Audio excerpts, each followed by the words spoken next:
Hello friends, as you have seen in my past videos, we came to know about Lord Ganesha's birth, so many stories and how he came to be known as the Pratham Pujya, Gajanan, Gananayak and Vignaharta and Buddhi Pradayak. Today I'll be telling you about why he's called the Ekdant.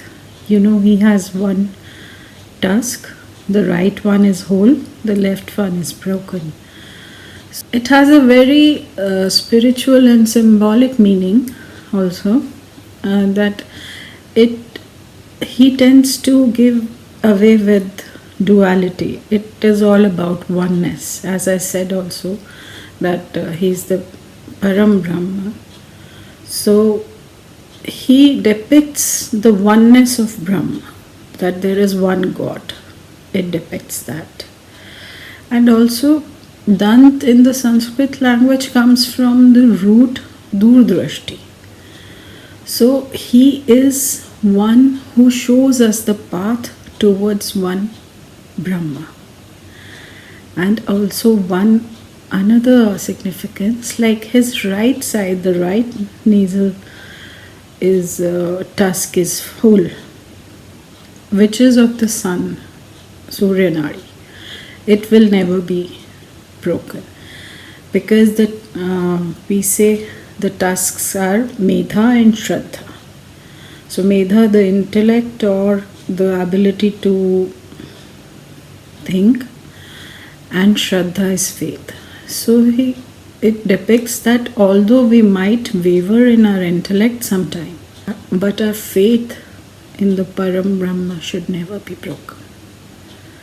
So there are many interesting stories about how he came to have one tusk.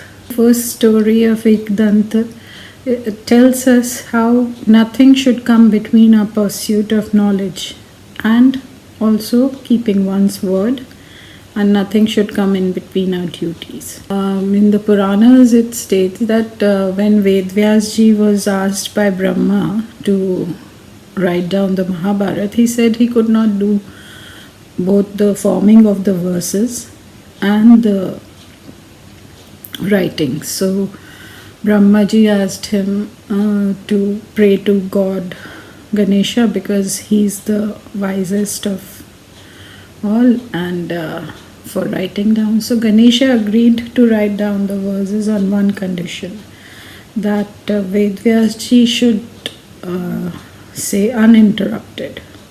And if he stopped for a minute, then Ganeshji would stop writing the epic. So what Vedvyasji did was, so that he could get some rest in between, he said that, okay, but whatever I say and you write down, you have to understand the deeper meaning of it first.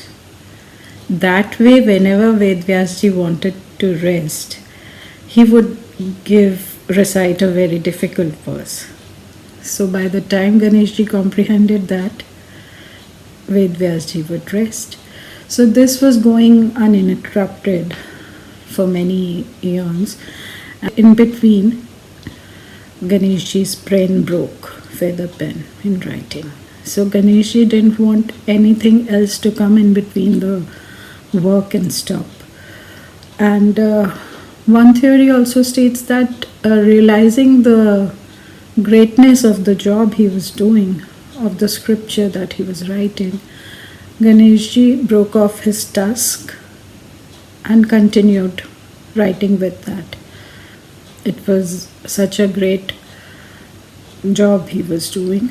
So it depicted that he would not let anything come in the pursuit of his knowledge. Another great tale is about Shivji was meditating and with Parvati ji, and Ganeshji was guarding the mouth of the cave where they were meditating, so on Mount Kailash. So Parshuram ji came, Lord Parshuram, who was the incarnation of Vishnu. He was blessed by Shivji, bring the princes and the kings and the Kshatriya clan in order. So after one such victory, he wanted to pay his respects to Lord Shiva. He was a big devotee, Parshuramji. So he asked to enter that cave, and Ganeshji stopped and he said, no, he didn't want his father's meditation to be interrupted. So they had a huge fight. Parshuramji started fighting. Ganeshji could have easily won him because he had grabbed him in his tusk and he was throwing him around. So, but then when Parshuramji was getting defeated, he made an attack with the axe he had. That axe Ganeshji recognized had been the one given by Lord Shiva as a boon to Parshuramji. Ganeshji did not want the importance of the arm given by Shivji. So he took the blow on his left tusk. In that it broke.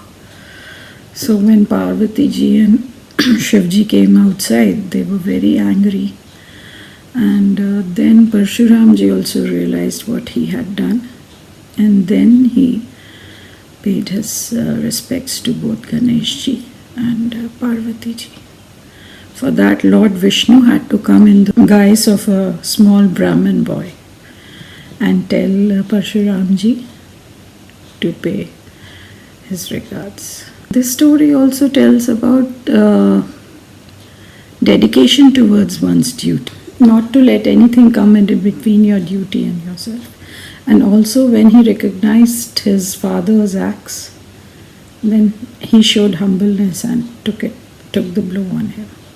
Another story to about yesterday I told about his curse to the moon when his stomach had fallen open and he had fallen from the mouse, and moon had started laughing at him.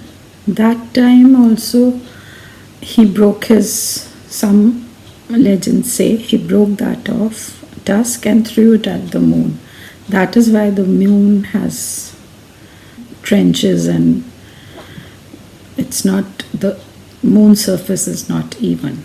You can see it from here also, from the earth, that it has some deep craters on it. So it dates back to that. So we saw about how he came to be the Ekdant avatar, but all the gods take avatars to slay some demons. And in case of Ganeshji, it is said that he took many forms to slay many demons, but basically 8 forms known as the Ashtavinayak are more prominent because they are about slaying the demons which are inside of us, inside everyone. Namely, Kam, Krodh, Moh, Lobh, Matsarya, that is rivalry, conceit, and Mamta and Abhiman, pride. So, although the demons he slayed, but it was symbolic of these vices which are inside us, which we need to slay in order to obtain Param Brahma.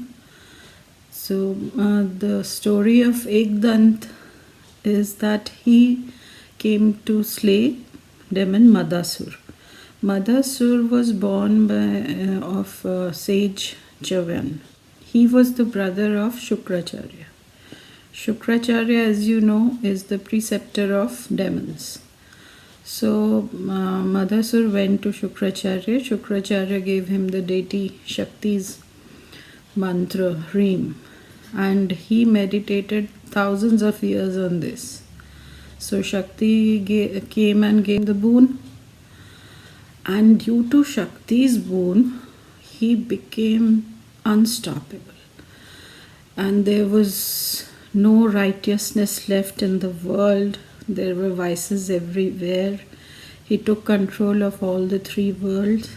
So the gods were so worried. And all the worried gods went to Sanat Kumar to seek help from Madasur, he advised them to pray to Lord Ekdant and told them that Ek means Maya, the embodied, and Dant is Sat, the truth. So he is the supreme truth which wields the Maya. So by only praying to him can Madasur be killed. So the hundreds of years they prayed. Lord Ekdant granted their wish that okay, I'll slay Madasur. Now you know Narad Muni. He goes from one place to another creating fires. Narad Muni went to Madasur, told him, okay, gods have prayed to Ekdant and he will come and kill you. Before that happens, you go and fight with him. Set out for a war with Ekdant. But when he reached there, he saw that huge form of God Ekdant and he realized what he was against. So he surrendered. All his drained out. Lord Ekdant said that okay, you will not reside in places where people worship me with a sattvic bhav. So you see how great the symbolism is, that in people who are doing puja with pure virtues and sattvic bhav, mad, that is conceit, cannot remain there. Today we learned about the Ekdant avatar, but we have to learn so many things about Ganesha, Asht, Vinayak. People know about only the mouse, but out of 8 incarnations, in 3, he had different vahanas. Only in 5, mouse was the vahan. 1, he had a lion. In 1, in the Mayureshwara, he had a peacock. He had the Sheshnag. If you want to learn more about Lord Ganesha and about his Vahans, different stories, then you have to subscribe to my channel and like it also. Press the bell icon. Happy Ganesh Chaturthi. Stay home, stay safe, stay healthy.